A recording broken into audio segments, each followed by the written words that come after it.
पुण्यातील Jadhavar group of institutes, Jadhavar college of law तर्फे राष्ट्रीय परिसंवाद कायदा आणि करिअरच्या संधी 2025 या परिषदेचे आयोजन नर्हे येथील डॉ. सुधाकरराव जाधवर एज्युकेशनल कॅम्पस येथे करण्यात आले। या परिषदेचे उद्घाटन मुंबई उच्च न्यायालय माजी न्यायमूर्ती डॉ. S.S. फणसाळकर जोशी यांच्या हस्ते करण्यात आले। यावेळी छत्रपती संभाजीनगर राज्य परिवहन अपील न्यायाधिकरण अध्यक्ष रामेश्वर जटाले, संस्थेचे अध्यक्ष प्राध्यापक डॉ. सुधाकर जाधवर, उपाध्यक्ष ॲडव्होकेट शार्दूल जाधवर यांच्यासह जाधवर कॉलेज ऑफ लॉच्या प्राचार्य आणि पदाधिकारी उपस्थित होते। मूट कोर्ट सोसायटी एस्टॅब्लिशमेंट पुस्तकाचे प्रकाशन यावेळी करण्यात आले। न्यायव्यवस्था ही शासन व्यवस्थेच्या सर्वात महत्त्वाच्या स्तंभांपैकी एक मानली जाते। लोकांना न्याय मिळाल्याने मनःशांती आणि समाधान मिळते। न्याय मिळवून देणे ही सामाजिक सेवा आहे। वकिलांकडे लोकांना न्याय मिळवून देण्याची ताकद आहे। समता, प्रामाणिकपणा आणि न्याय्यता हा न्यायव्यवस्थेचा मुख्य उद्देश आहे, असे मत माजी न्यायमूर्ती डॉ.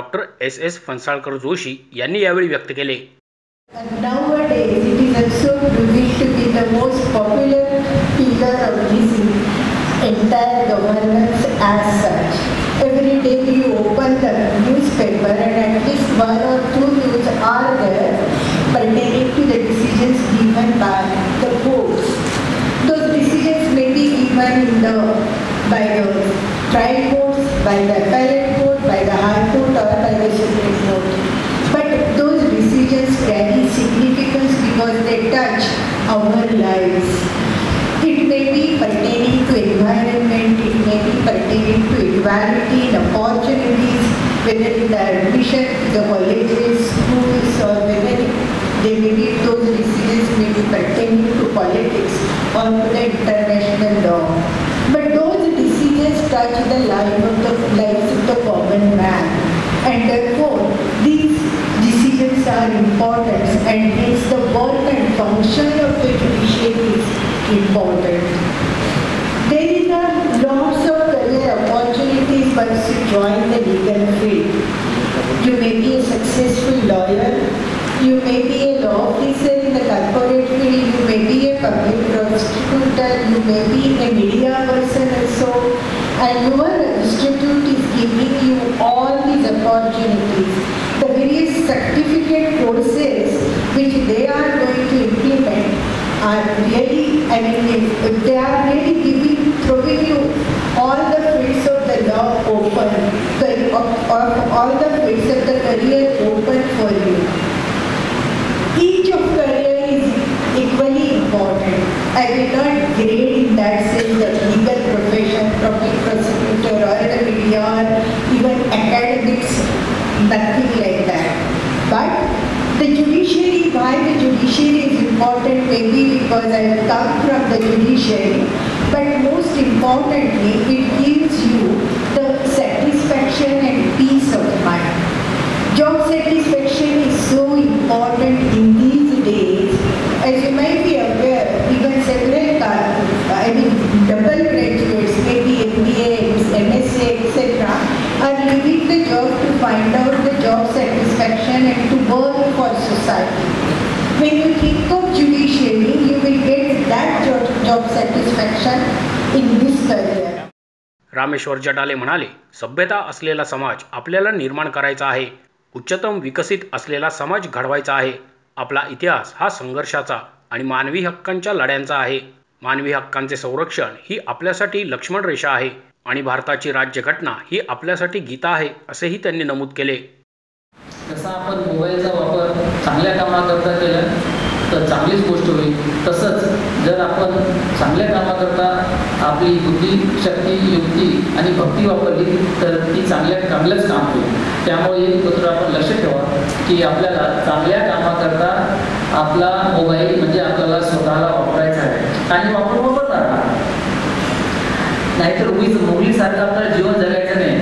प्राणी मात्रामध्ये गेलो आपण आणि काहीतरी जीवन जगलो, नंतर मुलीला त्याच्या वडिलांनी सांगितले की अरे बाबा तो प्राणी नाही, तो माणूस आहे, नंतर मला असं व्हायला नको, कारण आपल्याकडे वेळ फार कमी आहे किंवा आपल्याकडे मुळीच वेळ नाही आहे। लॉ कॉलेजचे विद्यार्थी आता 12+5चे विद्यार्थी आहेत, ते जवळपास 5 वर्षानंतर लॉयर होतील। ग्रॅज्युएशन +3चे विद्यार्थी 3 वर्षानंतर लॉयर होतील। तोपर्यंत कमीत कमी 8-10 लाख वकील होऊन जातील। तुम्हाला जी कॉम्पिटिशन करायची आहे ती 8-10 लाख वकिलांपेक्षा जास्त लोकांची कॉम्पिटिशन करायची आहे. मला हे नाही कळत की सरांना मला एक actually I don't know whether it is a forum or not. असं मी जेव्हा जेव्हा चिंतन करतो मला असं वाटतं की 50 वर्षापूर्वी 40 वर्षापूर्वी जेव्हा लॉ होतं ते 3 वर्षाचं लॉ होतं आणि आजही 3 वर्षाचं लॉ आहे. पण त्यावेळेस जी बुद्धिमत्ता होती ती आज नाही. आज तर खूप मोठी बुद्धिमत्ता झालेली आहे. आज प्रत्येक जज हा अत्यंत इंटेलेक्च्युअल आहे. 5 वर्षाचा मुलगा मोबाईल हँडल करतो, 8 वर्षाचा मुलगा मोबाईल हँडल करतो. असं असताना मग ह्या कोर्समध्ये का बदल होऊ नये? जसे आता आपण अनेक कोर्स उद्घाटन केलं, 3-3 महिन्याचे 6-6 महिन्याचे कोर्स केले. Why not this course time should be reduced? Y 5 years? Y 3 years? आपला इंटेलेक्ट एवढा, या इंटेलेक्टचा आपला पारा एवढा उंचावर गेला आहे की आपण 3 वर्ष तेच काम करायचं का? 3 वर्ष तोच कोर्स ठेवायचा का? 5 वर्ष तोच कोर्स ठेवायचा का? याच्यावर विचार व्हायला पाहिजे. म्हणजे नॅशनल बुद्धिमत्ता जी आज आपण मापून घ्यायला पाहिजे आणि त्या दृष्टीनं 3 वर्षाचा लॉ कोर्स जो आहे हा कमीत 2 वर्षाचा करायला काय हरकत आहे? What is the problem? तसंच 5 वर्षाचा कोर्स आहे तो 3-3.5 वर्षाचा करायला काय प्रॉब्लेम आहे? कारण आपली बुद्धिमत्ता तेवढी वाढलेली आहे. त्यामुळे या दृष्टीने मला वाटतं आपण सर्वांनी विचार करायला हवा. एक आपल्या गोष्टीमध्ये दुसरी गोष्ट आपल्याला लक्षात ठेवावी लागेल. आपण जेव्हा लॉला आलात तेव्हा आपण एक लक्षात करून घ्या की you are competing to yourself and not with anybody. आपल्याला यशाची शिखर गाठायचे आपल्या स्वतःच्याच बळावर आणि आपल्याला फाईट करायचं आहे. आपल्या स्वतःलाच फाईट करायचं आहे, स्वतःशीच फाईट करायचं आहे. आपला जो उद्देश आहे तुमचा माझा या सगळ्यांचा मान्यवरांचा काय उद्देश आहे? जाधव इन्स्टिट्यूटचा काय इन्स्टिट्यूट आहे? काय उद्देश आहे त्यांचा? हा उद्देश आपण समजून घ्यायला पाहिजे. आपल्याला एक असा समाज निर्माण करायचा आहे की ज्या समाजामध्ये सभ्यता असेल, डिग्निटी असेल आणि सर्व लोक सुखी असतील, हॅपी असतील. एक उच्चतम विकसित समाज आपल्याला निर्माण करायचा आहे. उच्चतम विकास एक कुटुंब निर्माण करायचं आहे आणि त्याकरता आपल्याला सगळ्याला झटायचं आहे. आणि हे जर करायचं असेल तर आपल्याला आपलं मनोबल खूप स्ट्रॉंग करावं लागेल, बलवान करावं लागेल आणि त्यासाठी आपल्याला प्रयत्न करावं लागतील. जर आपण निश्चय केला, डिटर्मिनेशन केलं, डेडिकेशन केलं तर you can do it and I am sure you can do it. Advocate Shardul Jadhavar म्हणाले, आयुष्यात पुढे जात असताना आपण नैतिकता पाळणे गरजेचे आहे. तळागाळातील लोकांना कशा प्रकारे न्याय देऊ शकतो याचा विचार केला पाहिजे.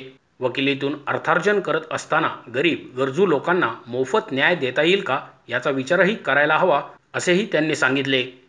कोर्टामध्ये काय चाललंय हे जर त्यांच्या म्हणजे ते आरोपी असतील किंवा फिर्यादी असतील या दोन्ही लोकांना जर कळालं त्यांच्या भाषेमध्ये तर नक्कीच त्यांना देखील अत्यंत चांगल्या पद्धतीनं हा कायदा समजेल. अजून कायदा हा तळागाळापर्यंत त्या ठिकाणी पोहोचेल आणि जो अन्याय आहे हा अन्याय त्या ठिकाणी होणार नाही. आणि म्हणून माझी विनंती आहे या दोन्ही मान्यवरांना की आपण याच्यामध्ये काय करू शकतो का?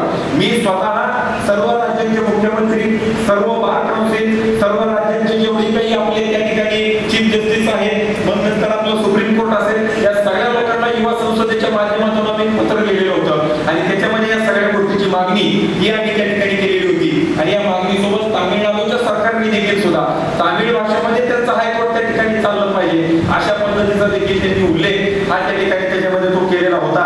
आणि म्हणून हा देखील आमची विनंती या दोन्ही मान्यवरांना त्या ठिकाणी मोठ्या प्रमाणावरती असणार आहे. आज लॉच्या सर्व विद्यार्थ्यांचं मी जाधव ग्रुप ऑफ इन्स्टिट्यूट मध्ये मनापासून स्वागत करतो. आज आपल्या एज्युकेशनल इन्स्टिट्यूट मध्ये 80 पेक्षा जास्त शाळा आणि कॉलेजेस आपण चालवतो. 25,000 विद्यार्थी आपल्याकडे शिक्षण घेतात. 1,500 टीचिंग आणि नॉन टीचिंग स्टाफ हा तुमच्या सगळ्यांसाठी म्हणून आपण या ठिकाणी त्याच्यामध्ये तो नेमलेला आहे. आणि म्हणून येणाऱ्या 2 दिवसामध्ये जे मान्यवर आपल्याकडे येत आहेत ते काय बोलतायत, ते कशा पद्धतीने आपल्याला मार्गदर्शन करतायत, ते मिळालेल्या मार्गदर्शनाचा फायदा आयुष्यभरासाठी आपण कशा पद्धतीने करून घेऊ शकतो याचा विचार तुम्ही करणं अपेक्षित आहे. मोशी न्यूज नेटवर्कसाठी मोहित शिंदे, पुणे.